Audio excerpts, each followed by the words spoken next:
कृष्ण दाऊद को बताया, भैया कहां कहां जाके दुष्टों को मारोगे, ये जितनी बार आएगा बड़ी बड़ी सेना दुष्टों की जुटा करके लेके आएगा। हम लोगों का काम तो धरती को खाली करना है इन असुरों से।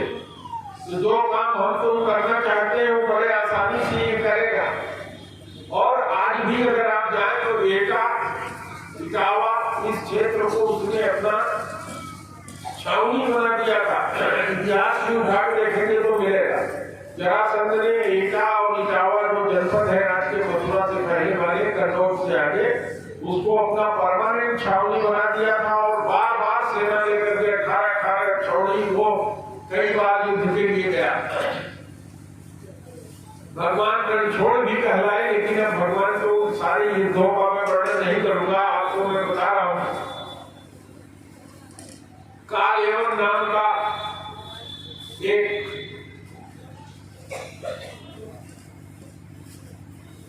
राक्षसी कहेंगे उसको, राक्षसी था। और दूसरे ग्रंथों में आप देखेंगे तो वो भगवान के परिवार का ही कहीं से था। वो उसको वरदान था, उसको लेकर के आया कालयवन। भगवान उस समय रण छोड़ करके भाग गए। आगे आगे भगवान, पीछे पीछे कालयवन। मुचकुंद की गुफा में भगवान पहुंचे। मुचकुंद जी कौन थे?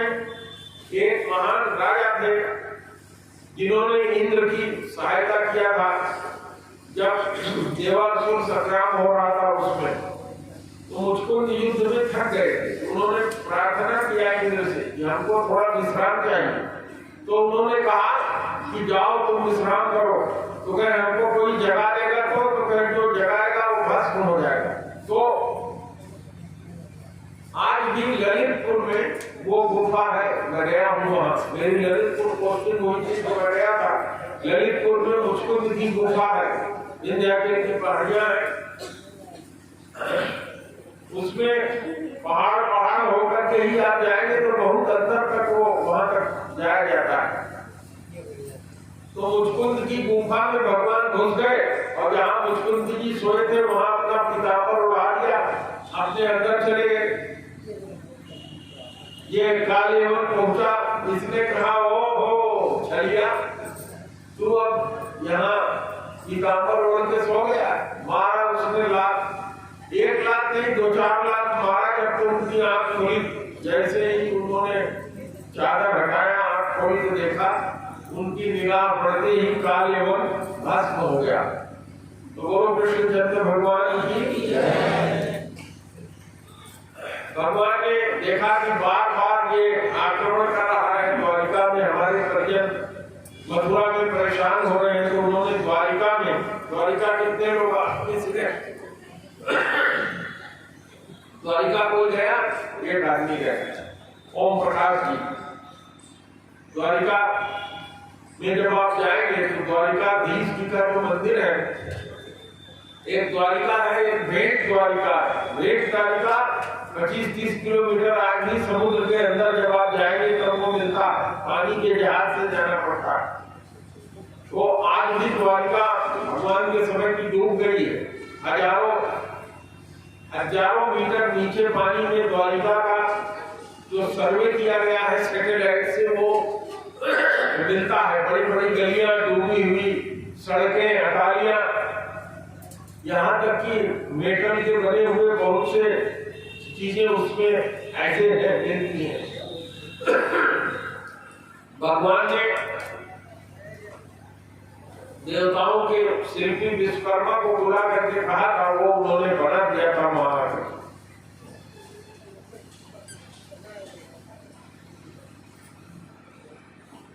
तो भगवान ने अपने सभी लोगों को लेकर के मथुरा छोड़ करके वो द्वारिका चले गए, क्योंकि द्वारिका में ही ये गया था कालयवन लड़ने के लिए। और बताओ भगवान द्वारिका से भागते हुए यहाँ तक आए और दौड़ाते हुए यहाँ ललितपुर बिल्कुल आपके बुंदेलखंड में है, यूपी का सबसे अंतिम जिला ललितपुर। उसके बाद झांसी, झांसी के बाद ललितपुर, ललितपुर के बाद मध्य प्रदेश शुरू हो जाता है। मध्य प्रदेश में बुंदेलखंड के कई जिले हैं, अपने यहाँ तो 7-8 जिले ही हैं बुंदेलखंड के, लेकिन वहाँ 22-23 जिले हैं बुंदेलखंड के मध्य प्रदेश में।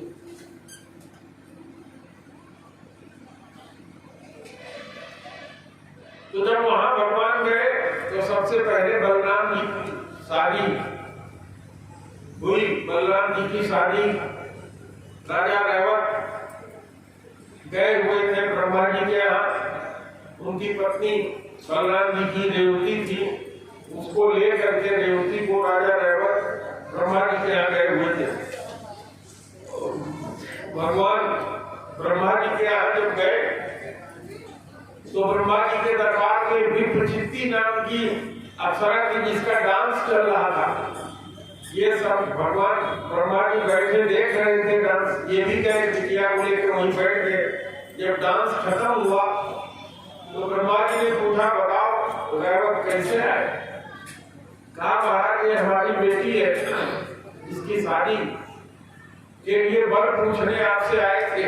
तो उन्होंने कहा, जब तू मृत्यु लोक में जाएगा तो तेरे समय के जितने राजा थे सब मर चुके हैं। इस समय भगवान ने अवतार लिया है, उनके बड़े भाई के रूप में बलराम जी ने अवतार लिया है। तुम जाओ देवती की शादी उन्हीं से करो। तो उनके योग के बाद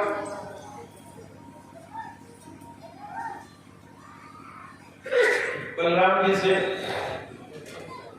लौट करके रेवती जी की शादी किया। और कहते हैं जो व्रत की यात्रा करता है, आज भी जो दाऊद जी की यात्रा किए बिना अगर व्रत में चला जाए और व्रत घूम करके आ जाए तो उसको व्रत की यात्रा का कोई फल नहीं मिलता। तो प्रेम से बोलो ब्रजधाम की जय, वृंदावन धाम की जय। आप लोगों में से जो कोई भी जाना चाहे वृंदावन, बरसाने में अपना जो आश्रम है, बरसाने आश्रम के हमारे महंत जी देखिए आपके बीच में है। आप सब लोगों में से तो बहुत कम ही लोग हैं जो भी रोज कथा में आते हैं। तो आज मैं फिर इनसे अनुरोध करूंगा, ये केवल कृष्ण है, केवल कृष्ण ही है, इसके अलावा कुछ नहीं। देखिए केवल कृष्ण की जगह आप खड़े हो जाइए, अपने शिष्यों को देख लीजिए, ये शिष्य है आपकी जगह खड़े हो जाइए, आपको ये लोग देख लेंगे। आप लोग जब जाएंगे तो बरसाने आश्रम पर आपसे मुलाकात होगी। और कोई भी आप लोगों में से अगर चाहेगा, पहले से इनका नंबर ले लेगा, बताएगा, तो ये आप लोगों को दाऊद जी की यात्रा करा देंगे। जहाँ गोकुल है, गोकुल से 25-30 किलोमीटर दाऊद जी का स्थान है, मंदिर है दाऊद जी का, रेवती जी का मंदिर है। बिना वहां गए व्रत की यात्रा पूरी नहीं होती। तो बैठ गए। ये श्री केवल कृष्ण पांडे जी है।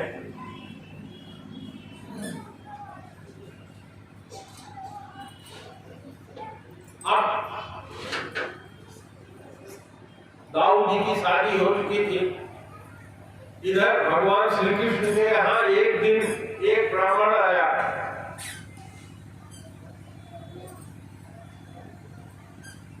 ये चिट्ठी लेके आया था। उसने भगवान कृष्ण को चिट्ठी दिया। वो चिट्ठी रुक्मिणी जी ने लिखा था। उसमें उन्होंने लिखा था कि हे कृष्ण, तुमको मैंने मानसिक रूप से अपना पति मान लिया है। मेरी शादी मेरा बाप शिशुपाल से करना चाहता है, इसको मैं बिल्कुल पसंद नहीं करती हूँ। मेरा भाई रुक्मांगद भी इसी पक्ष में है। मेरे बाप तो तैयार थे आपसे शादी के लिए, लेकिन मेरा भाई कहता है कि भगवान कृष्ण राजाओं में कहीं गिने जाने वाले नहीं है, उनकी कोई हस्ती नहीं है, वो राजा भी नहीं है। राजा तो वहां के उग्रसेन है। भगवान कृष्ण को गद्दी पर बैठने का तो अधिकार ही नहीं है। उनकी शादी रुक्मिणी से कैसे हो सकती है? इस तरह से नाना प्रकार की चीजें। जरासंध का सेनापति था, जिसने अपने अनूठा एकलव्य, जिसका नाम था, द्रोण जी को दिया था। इस कथा में उसका भी कहीं नाम आता है, मैं चर्चा में आपसे कर दूंगा। रुक्मिणी जी का संदेश सुनने के बाद भगवान दारूक को बुलाते हैं, अपना रथ लेते हैं श्वेत कर्ण घोड़ों के साथ और चल देते हैं।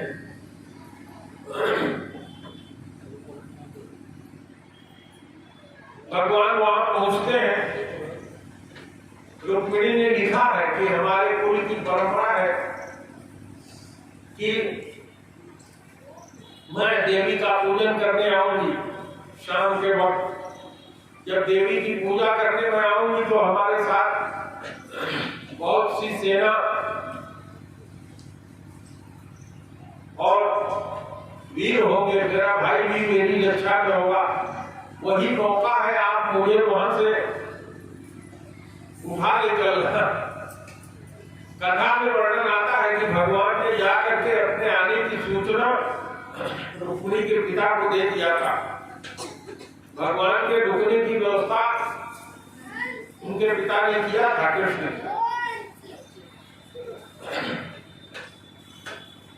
जानते थे कि कृष्ण यहाँ आ गए। जब रुक्मिणी जी शाम को पूजन के लिए जाती हैं, पूजन करके देखती हैं निकलते हुए कहीं कृष्ण नजर नहीं आ रहे। ऐसे में ही अकस्मात जैसे कि शेर अपने शिकार को झट से ग्रहण कर लेता है, बाकी सब देखते रह जाते हैं, ऐसे ही भगवान श्री कृष्ण ने रुक्मिणी का हाथ पकड़ा, अपने गोद में हाथ में उठा लिया। उनका रथ उस पे खड़ा था। रथ में रुक्मिणी से कहा कि तुम रथ हाँको, और अपने पीछे बैठ गए। इधर भाई बलराम ने सुना कि कृष्ण अकेले चला गया, उधर से वो सेना लेके आ रहे थे। इधर इसका भाई रुक्मिणी का रुक्मी प्रतिज्ञा किया था कि अगर मैं लौटा करके बहन को नहीं ले आया तो मैं जिंदा वापस नहीं आऊंगा। इधर जब भगवान बलराम जी से मुलाकात होती है, इतने में रुक्मी भी पहुंच जाता है, युद्ध होता है। भगवान उसका अस्त्र और सब तोड़ देते हैं, उसको मारने को तैयार होते हैं। दाऊ जी मना कर देते हैं, अरे भाई तुम्हारा ये रिलेशन हो गया, साला है तुम्हारा, इसको मारोगे अच्छी बात नहीं है। छोड़ दिया। दाऊ जी ने उनसे पूछा, क्यों रे कन्हैया, अब तू ये भी काम करने लगा, लड़कियों को लेके भाग रहा है। तो रुक्मिणी ने कहा, ये मुझे लेके नहीं भागे हैं, मैं खुद इनका रथ चला करके लेके आई। इस तरह से भगवान रुक्मिणी जी जो लक्ष्मी जी का प्रतीक थी, वो द्वारिका में आई और भगवान की शादी हुई। तो एक सुंदर विवाह गीत जो है प्रस्तुत करिए। सो गाली या विवाह गीत जो भी बिहारी लाल की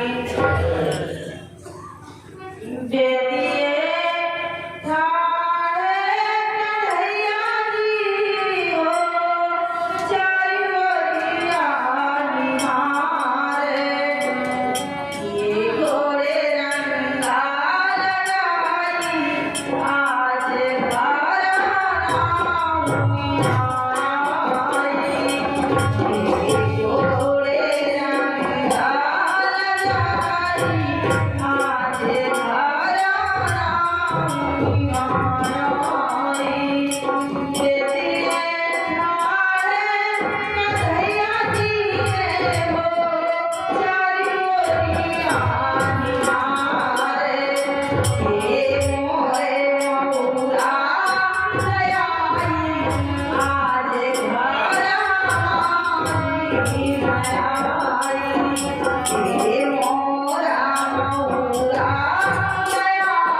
से बोलो राधारानी की जय, गुरुदेव भगवान की जय।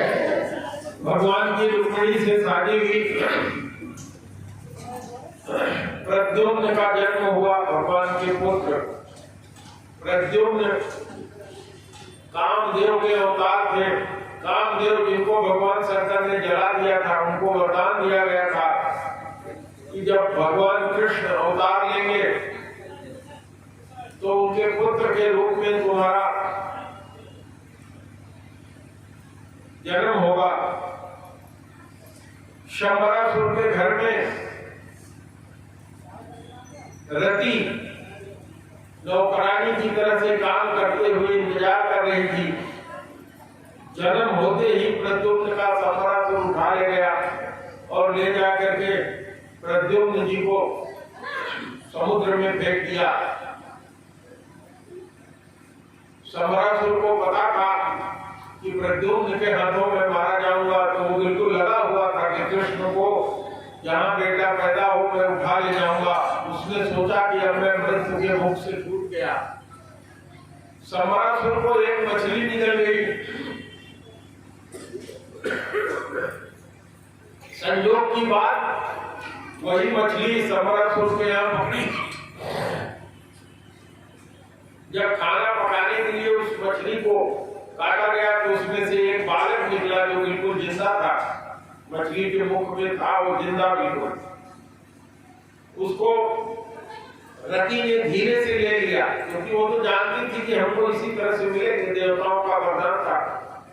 रति ने उस बच्चे को पालना पोसना शुरू किया। धीरे धीरे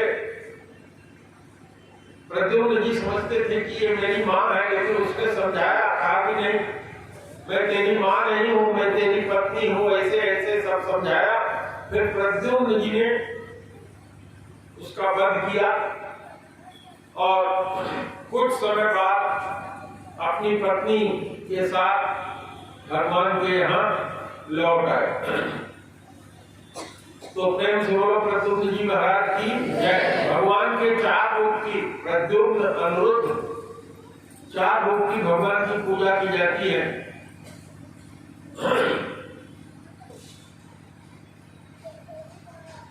इस तरह से भगवान का समय वहां कट रहा था। इसी बीच भगवान के ऊपर एक मणि जिसका नाम था समंतक मणि,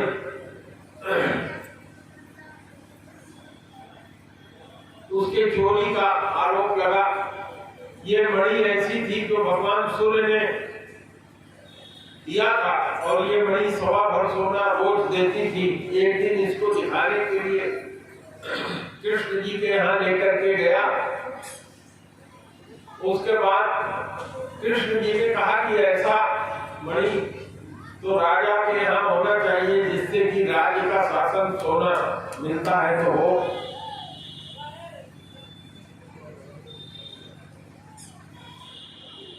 उसके मन में आया कि कहीं ये भगवान छीन न ले या हमसे कोई ले न ले। जा रहा था, उसको शेर ने खा लिया। यह आरोप भगवान के ऊपर लगा। भगवान ने जब ये बात जानी तो जा करके खोज किया। खोजते खोजते जहां वो मारा था, उसका घोड़ा मारा था, वहां देखा उन्होंने शेर, बाघ, किसी के पैर के चिन्ह नहीं मिले, भालू के पैर का चिन्ह मिला। इधर जिधर चिन्ह जा रहा था भगवान उधर ही गए। जा करके देखते हैं कि एक गुफा है जिसमें वो प्रवेश किया है। गुफा में जाते हैं, जा करके देखते हैं गुफा के अंदर तो बिल्कुल उजाला फैला हुआ है। रास्ते में तो पूरा अंधेरा था, लेकिन गुफा में उजाला है। वहां भालू के शरीर की एक भालू जैसी लड़की है जो उस मणि को लेकर के खेल रही है। भगवान ने कहा ये मणि मुझे दे दो। इतने में जामवंत जी आते हैं। वो जामवंत की बेटी थी, जामवंती उसका नाम था। भगवान से 27 दिन तक युद्ध होता है। ये जामवंत जी श्री राम जी के प्रमुख मंत्री थे। उनके मन में युद्ध की इच्छा भगवान से रह गई थी। भगवान ने कहा था चलो मैं आऊंगा तो पूरा करूंगा, वही यहाँ भगवान ने पूरा किया। और जब वो 27 दिन तक लड़ते लड़ते हार गए तो उनको लगा कि कहीं ध्यान करके देखा कि तो भगवान के रूप में कृष्ण जी का बदला हुआ रूप था, लेकिन उनको राम जी दिखाई पड़े। हाथ जोड़ करके उन्होंने परिक्रमा किया, प्रार्थना किया कि हे प्रभु आप मेरी कन्या जामवंती को ग्रहण कीजिए। जामवंती जिसके शरीर पर बिल्कुल भालू जैसे बाल थे, भालू थी, वो भालू जैसा शरीर था उसका, उसको ले आए। रुक्मिणी जी ने उसका परिमार्जन करा करके बिल्कुल शुद्ध बना दिया। तो बोलो जामवंती जी की जय।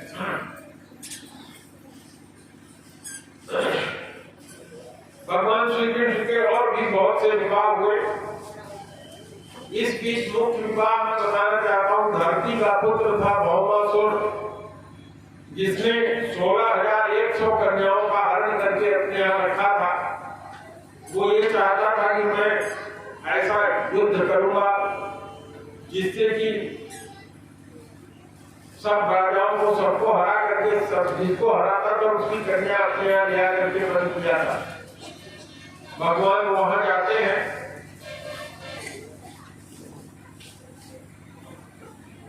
एक इनकी पत्नी, जो धरती माता भी इनकी पत्नी ही कही जाती है, जो उस समय अवतार लेकर के आई थी, जिनसे भगवान की शादी हुई थी, उसको भगवान लेकर के गए थे। भौमासुर और पृथ्वी दोनों को, पृथ्वी को उन्होंने बता दिया था जब भौमासुर पैदा हुआ था कि मैं तुम्हारे पुत्र को मारूंगा नहीं, लेकिन जब तुम कहोगी, तो जब भगवान उनको अपने साथ लेके जाते हैं, युद्ध होता है, भगवान के ऊपर बहुत आक्रमण करता है, भगवान बिल्कुल घायल से हो जाते हैं। तो पृथ्वी के रूप में जो उनकी पत्नी उस समय उनके साथ गई थी, उन्होंने कहा कि आप इसका उद्धार कर दीजिए। इस तरह से भगवान ने भौमासुर का उद्धार किया। 16,100 रानियों को छोड़ा और उनसे कहा कि आप लोग अपने अपने घर जाओ। उन्होंने कहा कि अब हम लोग बंधक बना करके इसने जेल में रखा है, हम लोगों से शादी कौन करेगा, आप हमें ग्रहण कीजिए। तो 16,100 रानियां भगवान की ये थी, 8 उनकी पटरानियां थी। इतने रानियों के साथ भगवान ने शादी किया। इसी बीच भगवान के पुत्र अनिरुद्ध जी थे। अनिरुद्ध जी की शादी में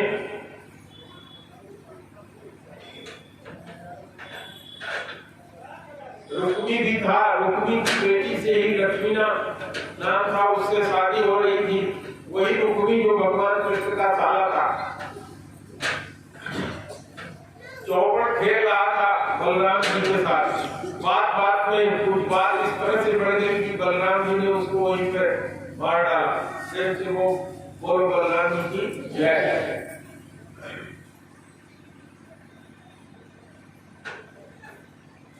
अनिरुद्ध जी को बाणासुर, जो राजा बलि का परिवार का था, उनके खानदान का बहुत प्रतापी राजा था, जो भगवान शंकर का उपासक था, उसकी बिटिया, उसकी सखी थी चित्रलेखा। एक दिन उषा ने स्वप्न में देखा, सयानी थी वो, उसने देखा कि मैं एक सुंदर राजकुमार के साथ रमण कर रही हूँ। उठ करके उसने अपनी सखी को बताया। तो मायावी तो थी ही चित्रलेखा, उसने जितने सुंदर राजकुमार थे देवता के सबका चित्र बनाया। उसमें उषा ने पहचान लिया कि ये अनिरुद्ध को पहचान लिया। ये सब अनिरुद्ध को उठा करके ले जाते हैं, अपने यहाँ बंदी बना लेते हैं। कुछ दिनों के बाद बाणासुर को पता लगता है, भगवान को पता लगता है। बलराम जी के साथ भगवान जाते हैं, भगवान शंकर से भी युद्ध होता है। भगवान के जोर और शंकर जी के जोर का युद्ध होता है। शंकर जी के जो 100 आयुध थे सब फेल होते हैं। सबसे अंत में भगवान शंकर जी अपने जोर का प्रयोग करते हैं। भगवान का जो नारायण जोर था उसने उसको पिछाड़ दिया। शंकर जी तो जानते ही थे, लेकिन शंकर जी वरदान देकर के फंसे हुए थे बाणासुर के साथ कि मैं तुम्हारी रक्षा करने तुमसे तुम्हारी तरफ लड़ने आऊंगा। फिर भगवान शंकर समझाते हैं कि देखो ये भगवान विष्णु स्वयं है और भगवान ने चूंकि बलि को आशीर्वाद दे करके रखा था कि तुम्हारे खानदान के किसी व्यक्ति को मैं नहीं मारूंगा। इस तरह से बाणासुर पराजित होता है, भगवान के पोते को अपनी बेटी के साथ लौटाता है। राजा नृप की कथा आती है। पौंड्रक नाम का एक काशी नरेश था जो अपने को नकली कृष्ण कहता था। जैसे भगवान चक्र लेके चलते हैं उससे उस तरह से उसने नकली चक्र सुदर्शन बनाया था और वो कहता था कि असली कृष्ण तो मैं ही हूँ। भगवान ने उसका उद्धार किया। द्विविद नाम का एक बानर था, उसका भी भगवान ने उद्धार किया। शांब था, शांब जो भगवान का बेटा था, उसकी शादी दुर्योधन की कन्या से करवाया। श्री कृष्ण जी उसके बाद लौट करके इंद्रप्रस्थ आए जहां अर्जुन भीम का राज्य था। अब केवल जरासंध अकेले बच गया था। जरासंध को भगवान ने कहा युधिष्ठिर से तुम लोग राजसूय यज्ञ करो। युधिष्ठिर ने राजसूय यज्ञ किया। भगवान ने अर्जुन और भीम को लिया जरासंध के यहाँ गए। जरासंध बहुत दानी था, दान किया करता था। जरासंध उसका नाम इसलिए पड़ा था, किसी ऋषि के वरदान से एक फल दिया गया था। जरासंध के बाप की 2 रानियां थी, उन्हें 2 टुकड़े करके दोनों रानियों को पसंद कर दिया। आधे आधे, आधा शरीर का एक हिस्सा एक माँ से, दूसरा एक माँ से पैदा हुआ। दोनों जिंदा जैसे नहीं थे, उनको फेंक दिया गया। रात को एक राक्षसी जिसका नाम जरा था, वो हंसते हुए उठा के आई, दोनों को छुआ दिया। वो एक बालक हो गया, उसको फिर ले आकर के उसने राजा को दे दिया। जरा नाम की राक्षसी ने उस संधि को कराया था, इसलिए वो जरासंध कहलाता था। भीमसेन को लेकर के, अर्जुन को लेकर के भगवान ब्राह्मण बन करके जरासंध के यहाँ गए। सवेरे वो दान देता था, जो कुछ जो मांगता था सबको दान देता था।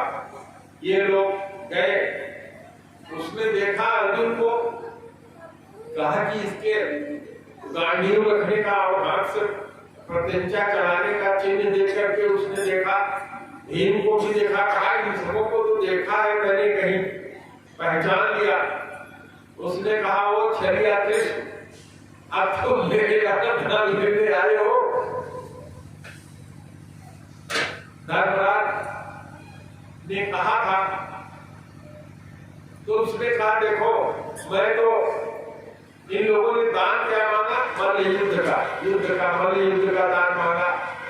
तो उसने जरासंध ने कहा कृष्ण तुम तो मुझसे युद्ध कर नहीं सकते, इस लायक नहीं हो, 16-18 बार भाग चुके हो हमसे। अर्जुन को कहा ये तो अभी बच्चा है, ये मेरे से मल्ल युद्ध नहीं करेगा, ये भीम मेरे से थोड़ा युद्ध कर सकता है।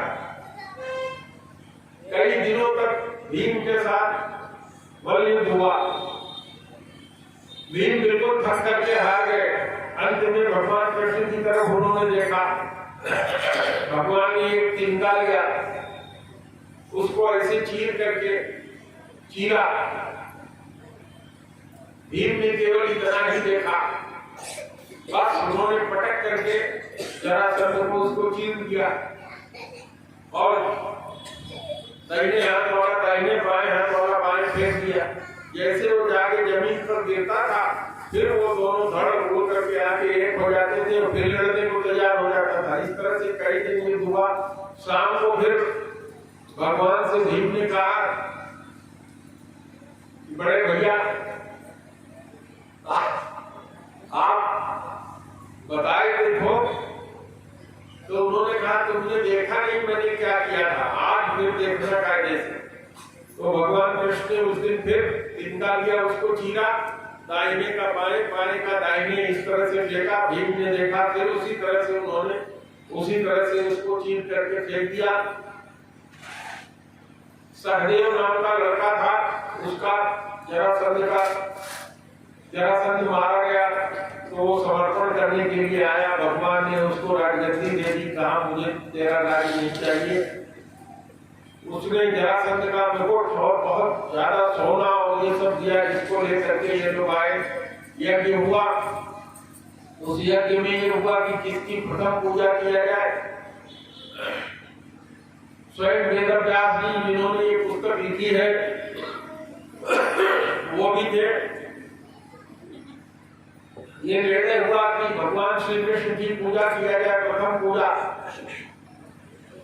जब भगवान श्री कृष्ण की प्रथम पूजा की बारी आई तो शिशुपाल खड़ा हो गया। शिशुपाल भगवान श्री कृष्ण की दूसरी बुआ, एक बुआ तो उनकी थी, दूसरी बुआ इनकी थी, 4 बुआ थी भगवान श्री कृष्ण के। एक बुआ से ये था, जब ये छोटा बच्चा था भगवान अपनी बुआ के घर गए हुए थे। इसके माथे पर एक हाथ, माथे पर एक और हाथ थी और 3 हाथ थे इसके। पंडितों ने बताया था कि जिस किसी के गोद में जाने पर इसकी एक आंख गायब हो जाएगी और एक हाथ गिर जाएगा, उसी से इसकी मृत्यु होगी।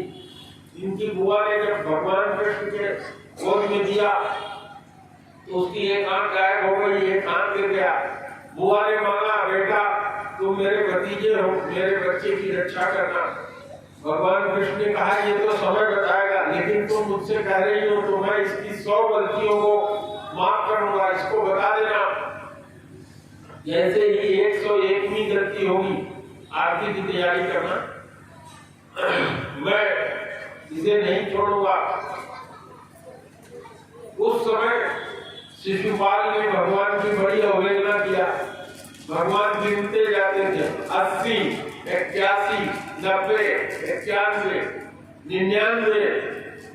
उन्होंने कहा शिशुपाल सावधान हो जाओ, 99 गालियां तुम्हारी हो चुकी हैं, ये 100वीं गाली अब एक ही बाकी है। उसने फिर कहा तेरे जैसे अहीरों को तो मैंने बहुत देखा है, तेरी पूजा यहाँ होगी। 100 पूरा हुआ। भगवान ने कहा 100 पूरे हो गए, 100 का मैंने तुझे किया था। उसने फिर 101वीं गाली दिया और भगवान ने अपने चक्र सुदर्शन को उठाया और चला दिया। शिशुपाल की वही मृत्यु हो गई। इस तरह से भगवान ने लगभग सभी दानवों का उद्धार कर दिया।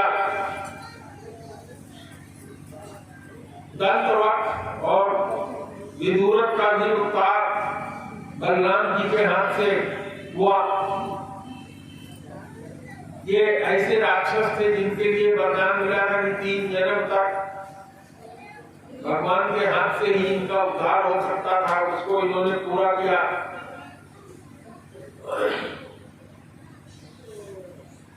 कुरुक्षेत्र में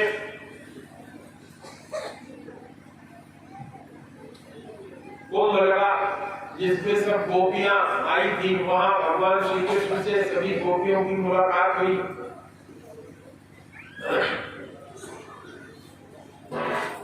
भगवान ने अपने बाप वासुदेव जी को ब्रह्म ज्ञान का उपदेश दिया। सुभद्रा जी का हरण करा करके भगवान ने अर्जुन के साथ अपने बहन की शादी करवाई।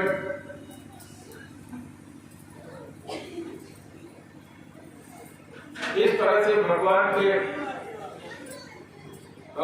कथा कभी अंत नहीं होती, न कोई अंत करेगा। लेकिन आरती से पहले आप सब लोग खड़े होंगे, हम लोग एक प्रार्थना करेंगे। आप सभी लोग अपने अपने जगह खड़े हो जाए। जो मैं बोलूंगा उसको आप लोग दोहराइएगा।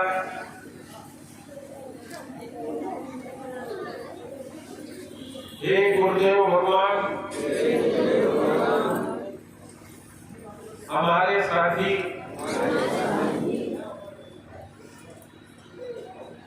श्री धूपचंद वर्मा जी,